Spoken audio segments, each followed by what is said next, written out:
Motivation to English by Thushara Pandithawansha. Thushara Pandithawansha. එදිනෙදා කතාවට පුංචි පාඩමක්. මේ වෙලාවේ වහින ගමන් තියෙනවා නම් අපි කොහොමද ඉංග්‍රීසියෙන් මේ අදහස ප්‍රකාශ කරන්නේ? It's raining. මේ වෙලාවේ වහිනවා. It's raining at the moment. මෙහෙට වහිනවා. It's raining here. මේ කතා කරන වෙලාවේ සිදුවන දෙයක් නිසා අපි මේ අදහස ප්‍රකාශ කරන්නේ present continuous tense භාවිත කරලා. It's raining. වහිනවා. එහෙම නැත්නම් වහින ගමන් තියෙන්නේ. හරි. ඔයාලා දන්නව නේද POUR පෝ කියලා වචනයක්. මේ පෝ කියන්නේ වක් කරනවා, කඩා හැලෙනවා, ගලා යනවා වගේ තේරුමක් තියෙන ක්‍රියාපදයක්.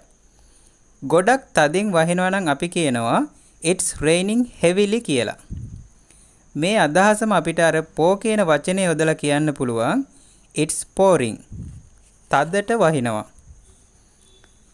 ඒ වගේම නාමපදයක් විදිහට මේ වගේ තද වැස්සකට අපි කියනවා නා කපන වැස්ස කියලා. ඒකට භාවිත වෙන ඉංග්‍රීසි යෙදුම තමයි pouring rain.